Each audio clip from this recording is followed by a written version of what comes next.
নমস্কার বন্ধুগণ, বং এক্সপ্লেনের আরেকটি ভিডিওতে আপনাদের স্বাগত। আজ আমি আপনাদের সামনে এক্সপ্লেন করব দি গোট লাইফ মুভিটিকে। কিভাবে ভারত বাংলাদেশ থেকে কাজের নাম করে বহু নিরীহ মানুষকে দুবাইয়ের মতন সৌদি আরবিয়ান কান্ট্রিতে নিয়ে যাওয়া হয় এবং তাদের পাসপোর্ট ভিসা কেড়ে নিয়ে তাদের দিয়ে সেখানে দাসত্ব করানো হয়, তাই নিয়ে তৈরি এই মুভিটি। তাই আপনি যদি একজন সিনেমা লাভার হয়ে থাকেন এবং পৃথিবীরাজ সুকুমারন অভিনীত এই ছবিটি এখনো অবধি আপনি না দেখে থাকেন, তাহলে এই ভিডিওটি সম্পূর্ণ আপনার জন্য। দেখুন, আমার চ্যানেলটা আপনার কাছে নতুন বলে মনে হতে পারে, কিন্তু আমার কন্টেন্ট অনেক বড় বড় চ্যানেলের থেকে হাজার গুণে বেটার হয়। তাই আপনার কাছে আমার অনুরোধ, এই ভিডিওটি প্রথম থেকে শেষ অবধি সম্পূর্ণ দেখুন এবং জীবনের মজা নিন। তো চলুন শুরু করা যাক। তো গল্পের শুরুতেই আমরা নাজিম এবং হাকিম বলে সিনেমার দুই মুখ্য চরিত্রকে সৌদি আরবিয়ার একটি এয়ারপোর্টে দেখতে পাই। তারা ভালো চাকরির সন্ধানে সৌদি এসেছিল, যাতে সেখানে তারা কাজ করে ভারতের মধ্যে একটা সুন্দর এবং সচ্ছল জীবনযাপন করতে পারে। তারা যখন এয়ারপোর্টের বাইরে আসে, তারা দেখতে পায় যে কোম্পানিতে তারা কাজের জন্য অ্যাপ্লাই করেছিল, সেই কোম্পানি থেকে তাদের নিয়ে যাওয়ার জন্য গাড়ি আসার কথা ছিল, যা তখনও এয়ারপোর্টের বাইরে এসে পৌঁছায়নি। নাজিম এবং হাকিম ছিল মালিয়ালি। তারা মালিয়ালি ভাষায় কথা বলতো, প্রপার হিন্দি তারা বলতে বা বুঝতে পারতো না। আর যেহেতু সৌদি একটা গালফ কান্ট্রি, তাই সেখানে সবাই অ্যারাবিক ল্যাঙ্গুয়েজে কথা বলতো, যে ভাষা তাদের জানা ছিল না। তাই জন্য তারা কারোর থেকে সাহায্য অবধি চাইতে পারছিল না। এমন সময় তাদের একজন ব্যক্তির সাথে পরিচয় হয়, যে তাদের ভাষা বুঝতো। সেই ব্যক্তি তাদের সাহায্য করে এবং সেই কোম্পানিতে ফোন লাগায়, কিন্তু ফোনের ওপার থেকে কোনো রেসপন্স আসে না। তখন সেই ব্যক্তি তাদের বলে আজকে ফ্রাইডে, আর সৌদিতে ফ্রাইডেকে হলিডে হিসেবে ধরা হয়, তাই হয়তো তাদের নিতে কেউ আসেনি। এই কথা শুনে নাজিম এবং হাকিম এয়ারপোর্ট থেকে বাইরে বেরিয়ে আসে এবং সেখানে নিরুপায় হয়ে তারা অপেক্ষা করতে থাকে। অনেকক্ষণ এভাবেই অপেক্ষা করার পর একজন ব্যক্তি সেখানে তাদের সাথে দেখা করে। এই ব্যক্তিকে সিনেমায় বলা হয়েছে কাফিল জুনিয়র। অ্যারাবিকে কাফিল কথার অর্থ হলো মালিক। সেই ব্যক্তি প্রথমে তাদের পাসপোর্ট চেক করে এবং তাদেরকে নিজের সাথে নিয়ে যায়। ওদিকে নাজিম এবং হাকিম তাকে কোম্পানির লোক ভেবে তার গাড়িতে উঠে যায়। গাড়িতে উঠে তাদের দুজনের প্রথমে সন্দেহ হয়, কারণ কোম্পানি থেকে তাদের জন্য এসি বাস আসার কথা ছিল, কিন্তু এখানে তারা একটি টেম্পো করে যাচ্ছে। কিন্তু তারা সেই শেখকে কিছু জিজ্ঞেস করতে পারে না, কারণ সেই শেখের ভাষা ছিল অ্যারাবিক, যা তারা বলতে এবং বুঝতে পারতো না। কিছুক্ষণের মধ্যেই কাফিল জুনিয়র তাদের মরুভূমিতে নিয়ে যায় এবং তাদের টেম্পো থেকে নামিয়ে অন্য আর একজন ব্যক্তির হাতে হাকিমকে তুলে দেয়। নাজিম এবং হাকিম হয়তো তাদের ভাষা বুঝতে পারছিল না, কিন্তু সেখানে কি ঘটছিল তা তারা কিছুটা আঁচ করতে পারছিল। তারা বুঝতে পারছিল যে তারা ভুল লোকের সাথে সেখানে চলে এসেছে। এমনকি তারা যে কোম্পানিতে জবের জন্য অ্যাপ্লাই করেছিল, সেটাও একটা ফেক কোম্পানি। এরপর কাফিল জুনিয়র হাকিমকে সে শেখের কাছে রেখে নাজিমকে নিয়ে চলে যায় সেকেন্ড লোকেশনে। এখানে এসে কাফিল নাজিমকে অপর একটি শেখের হাতে তুলে দেয়। এই ঘটনা থেকে নাজিম বুঝতে পারে কাফিল নামক এই ব্যক্তি তাদেরকে দুজন আলাদা আলাদা শেখের কাছে বেছে দিয়েছে। নাজিম খুবই চিন্তিত ছিল, কারণ তার আশেপাশের কেউই তার কথা কিছু বুঝতে পারছিল না। এমনকি সে যে বন্ধুর সাথে সেখানে এসেছিল, সেও তার থেকে আলাদা হয়ে গেছে। এই ভাবতে ভাবতে সে খুব দুশ্চিন্তায় পড়ে এবং সেই স্থানে একটি টেন্টের মধ্যে গিয়ে সে শুয়ে পড়ে। এমন সময় সিন পাস্টে শিফট হয়, যেখানে আমরা দেখতে পাই নাজিম তার গ্রামে নদী থেকে বালি তোলার কাজ করত। এমনই একদিন সে তার এক বন্ধু সন্তোষের থেকে তার শালার ব্যাপারে জানতে পারে। সন্তোষের শালা সৌদিতে কাজ করত এবং প্রচুর অর্থ কামিয়ে সে দেশে তার পরিবারকে পাঠাতো। নাজিম আরও জানতে পারে সৌদির মতো দেশে এখন কাজের জন্য বহু লোকের প্রয়োজনীয়তা রয়েছে এবং মাত্র 30,000 টাকা খরচা করলে সে সেখানে ভিসাও পেয়ে যাবে এবং সেই দেশে গিয়ে কাজ করে ভারতে নিজের পরিবারকে খুব সুন্দরভাবে এবং সচ্ছলভাবে যে চালাতেও পারবে। আসলে সত্যি বলতে এখানে স্বপ্ন বিক্রি করা হয়। নাজিম তার বউ সাইনুর গয়না বন্ধক রেখে 30,000 টাকা জোগাড় করে এবং সন্তোষের শালার মাধ্যমে পাসপোর্ট বানিয়ে সেই কোম্পানিতে কাজের জন্য অ্যাপ্লাইও করে দেয়। এমন সময় সিন প্রেজেন্ট টাইমে শিফট হয়। নাজিমের যে কাফিল বা মালিক ছিল, সে সেখানে চলে আসে এবং তাকে লাথি মেরে সেখান থেকে ওঠায় এবং বাইরে গিয়ে শোয়ার জন্য বলে। নাজিম বাইরে যায় এবং বালির মধ্যে খোলা আকাশের তলায় সে ঘুমিয়ে পড়ে। পরের দিন সকালে যখন নাজিমের চোখ খোলে, সে সেখানে একজন বৃদ্ধ ব্যক্তিকে দেখতে পায়। সেই বৃদ্ধ ব্যক্তি হিন্দিতে কথা বলতে পারত এবং সে ওখানে ছাগল চড়ানোর এবং দুধ দোয়ানোর কাজ করত। নাজিম সেই ব্যক্তির সাথে ভাঙাচোরা হিন্দি ভাষায় কথা বলার চেষ্টা করলে সেই ব্যক্তি নাজিমকে একটি দুধের পাত্র দেয় এবং সেটা কাফিলকে দিয়ে আসতে বলে।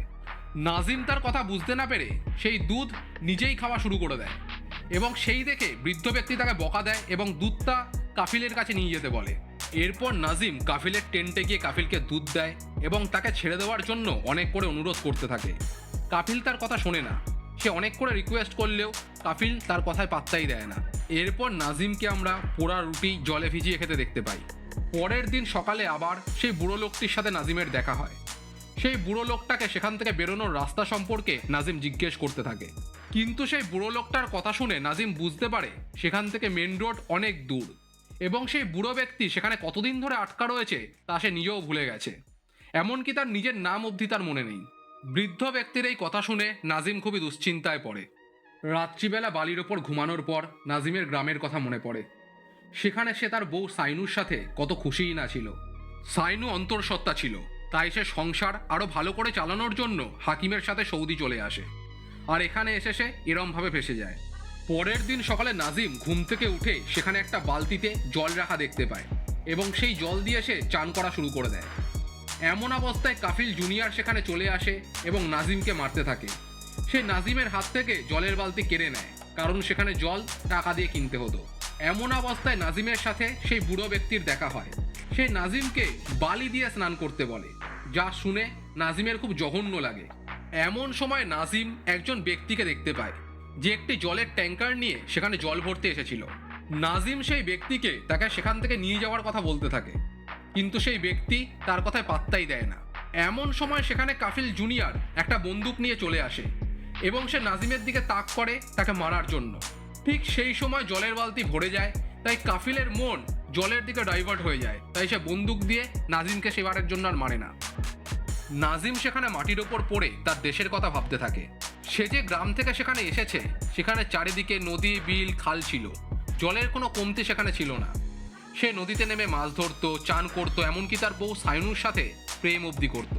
কিন্তু সে আজ এমন একটা জায়গায় আটকা পড়ে গেছে যেখানে এক ফোঁটা জলের জন্যও তাকে তড়পাতে হচ্ছে। এই মুভিতে নাজিমের পাস্ট লাইফ এবং প্রেজেন্ট লাইফের মধ্যেকার পার্থক্যটাকে এত সুন্দর করে প্রেজেন্ট করা হয়েছে যা থ্রু আউট দ্য ফিল্ম আপনাকে ইমোশনালি কানেক্ট করে রাখবে। আচ্ছা, এবার গল্পে ফিরে আসি। পরের দিন সকালে নাজিমকে লাথি মেরে তোলা হয়। নাজিম উঠে পড়লে কাফিল তাকে ছাগলের দুধ দোয়াতে বলে। নাজিম জানতো না ছাগলের দুধ দোয়ায় কিভাবে। সে ছাগলের দুধ দোয়াতে গেলে ছাগল তাকে লাথি মেরে ফেলে দেয়। নাজিম সেই বৃদ্ধ ব্যক্তিকে চারিদিকে খুঁজতে থাকে, কিন্তু সে তাকে খুঁজে পায় না। এরপর কাফিল তাকে নিজে হাতে করে দুধ দোয়ানো এবং ছাগলদের খাওয়ানো শিখিয়ে দেয়। পরের দিন থেকে নাজিমকেই ছাগলের দুধ দোয়ানো, খাবার খাওয়ানো এবং তাদের চড়ানোর কাজ করতে হয়। সে সেই বৃদ্ধ ব্যক্তিকে আর সেখানে খুঁজে পায় না। এভাবে বেশ কয়েক মাস কেটে যায়। নাজিম ভুলে যায় যে সে কবে সেখানে এসেছিল। সে একটা গাড়ির কাঁচে নিজের মুখ দেখে, যা সম্পূর্ণ দাড়িতে ঢেকে গেছিল। নাজিম খুবই হতাশ হয়ে পড়ে এবং সে নিজের এই কষ্টে ভরা জীবন থেকে মুক্তি পাওয়ার জন্য একটি টিলার ওপর উঠে সেখান থেকে ঝাঁপ দিয়ে আত্মহত্যা করার চেষ্টা করে। এমন সময় হঠাৎ সে নিচে কতগুলো শকুনকে দেখতে পায়, একটা মৃত শরীরকে খুবলে খুবলে খেতে। নাজিম নিচে গিয়ে যখন চেক করে, সে বুঝতে পারে এটা সেই বৃদ্ধ ব্যক্তির শরীর যে তার আগে এখানে কাজ করত। এখান থেকে নাজিম এও বুঝতে পারে কাফিল এই বৃদ্ধ ব্যক্তিকে এখানে এনে মেরে ফেলে রেখে গেছে এবং তার জায়গায় রিপ্লেস করে নাজিমকে কাজে লাগিয়েছে। এই ভেবে নাজিম ভেঙে পড়ে এবং কাঁদতে কাঁদতে সে সেখান থেকে টেন্টে ফিরে আসে। সেখানে এসে সে তার ব্যাগ থেকে একটা আচারের কৌটো বার করে, যা সাইনু তার জন্য বানিয়ে পাঠিয়েছিল।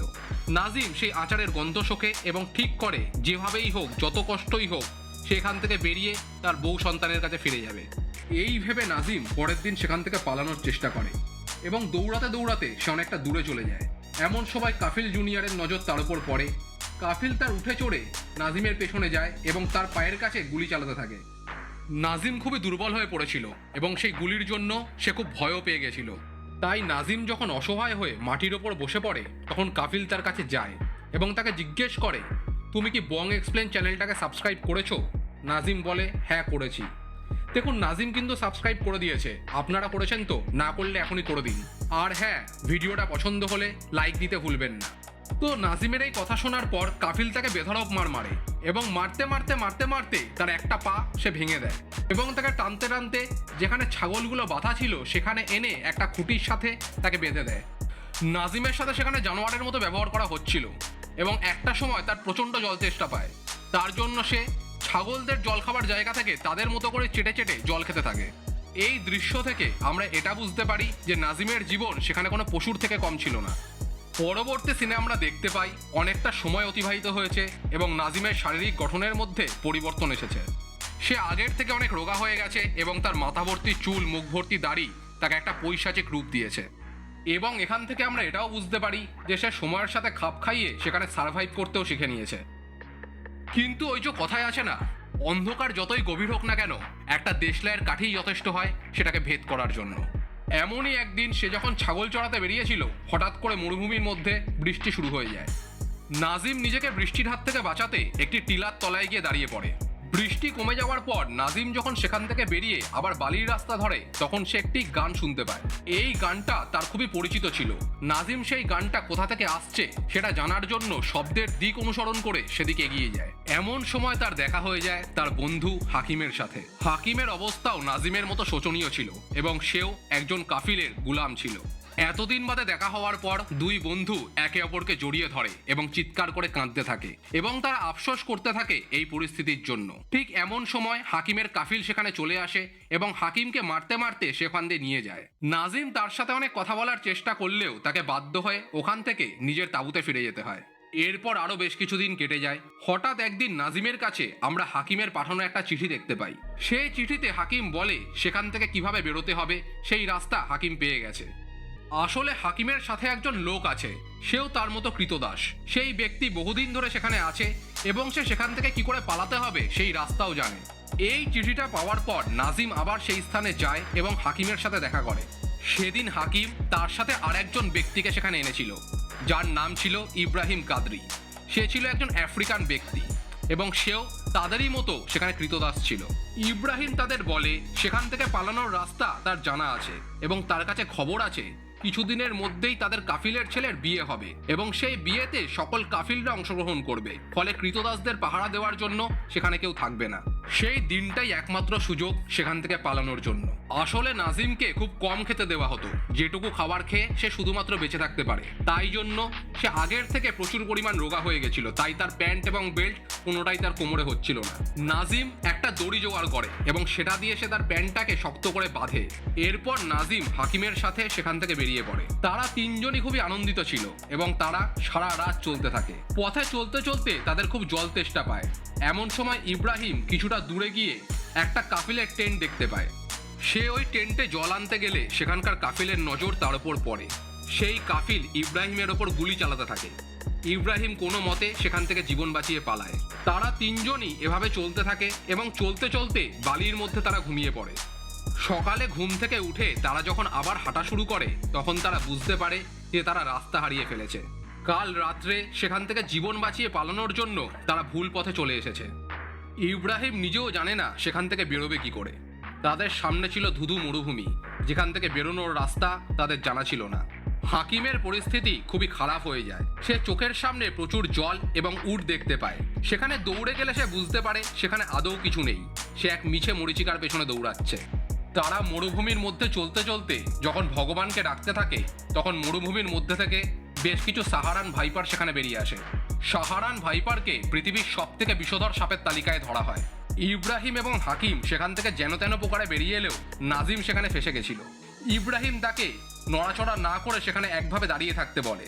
নাজিমের খুব ভয় করছিল, তবুও সে স্থিরভাবে সেখানে দাঁড়িয়েছিল। এরপর সাপগুলো আবার বালির মধ্যে ঢুকে যায় এবং নাজিম সেখান থেকে বেরিয়ে আসে। এরপর তারা প্রায় 3 দিন ধরে হাঁটতে থাকে। হাঁটতে হাঁটতে হাকিমের শরীর খুব খারাপ হয়ে যায় এবং সে তৃষ্ণার সহ্য করতে না পেরে মাটিতে শুয়ে পড়ে। সে তৃষ্ণায় ছটফট করতে থাকে। এমন অবস্থায় ইব্রাহিম নিজের গায়ের ঘাম হাকিমকে খাওয়ায়।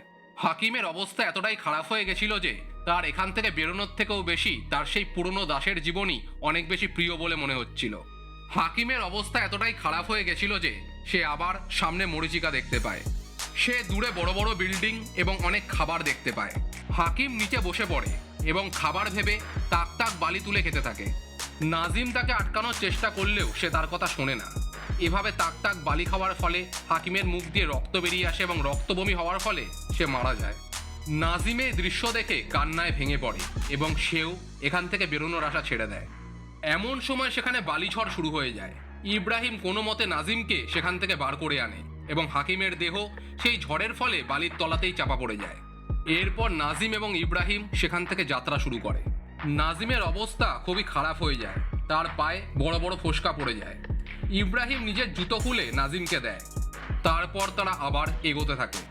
এমন সময় ইব্রাহিমের নজর একটি গিরগিটির ওপর এসে পড়ে, যা দেখে ইব্রাহিম বুঝতে পারে আশেপাশে কোথাও না কোথাও জল অবশ্যই রয়েছে। কিছুটা এগিয়ে গিয়েই তারা জল দেখতে পায়, আর এটা কোনো মরীচিকা ছিল না, সেটা একটা সত্যিকারের জলাশয় ছিল। তারা দুজনেই মন ভরে সেখান থেকে জল খায়, এবং জলের অপর নাম কেন জীবন, তা আপনারা এই দৃশ্যটা না দেখলে জীবনে কোনোদিন উপলব্ধি করতে পারবেন না। এরপর তারা মন ভরে জল খায়, এবং ইব্রাহিম তার সাথে একটা বোতল এনেছিল, সেই বোতলে তারা জল ভরে নিয়ে সেখান থেকে রওনা দেয়। এভাবে আরও একটা দিন কেটে যায়। তারা রাত্রিবেলা বালির ওপর ঘুমিয়ে পড়ে। পরের দিন সকালে নাজিমের ঘুম ভাঙলে সে ইব্রাহিমকে তার পাশে দেখতে পায় না। সে শুধু দেখতে পায় ইব্রাহিম তার জন্য সেই জলের বোতলটা সেখানে রেখে গেছে। এই দৃশ্য থেকে আমরা বুঝতে পারি ইব্রাহিম হয়তো বাঁচার আশা ছেড়ে সেখান থেকে চলে গেছে, এবং নাজিমের জন্য তার বোতল ভর্তি জলটি সেখানে রেখে গেছে। নাজিম সেই বোতল নিয়ে সেখান থেকে রওনা দেয়, এবং একটা সময় পর প্রচুর পরিমাণ তৃষ্ণার্ত হয়ে সে সেই বোতলের জলটুকুও খেয়ে ফেলে। সে যখন সেই জলের শেষ ফোঁটা তার মুখে ফেলে, দেখে মনে হয় এটাই হয়তো তার জীবনের শেষ এক বিন্দু জল। তার শরীর কাজ করা বন্ধ করে দেয়। নাজিম কোনো রকম উঠে দাঁড়িয়ে আবার চলার চেষ্টা করে। এভাবে কিছুটা এগিয়ে সে একটা বালির ঢিবির ওপর থেকে নিচে পড়ে যায়, এবং তার বোতলটা তার হাত থেকে গড়াতে গড়াতে একটা শক্ত জায়গার মধ্যে গিয়ে পড়ে এবং বাড়ি খায়। নাজিম যখন সেই বোতলের আওয়াজ শুনে সেদিকে তাকায়, সে আনন্দে উচ্ছ্বাসিত হয়ে ওঠে।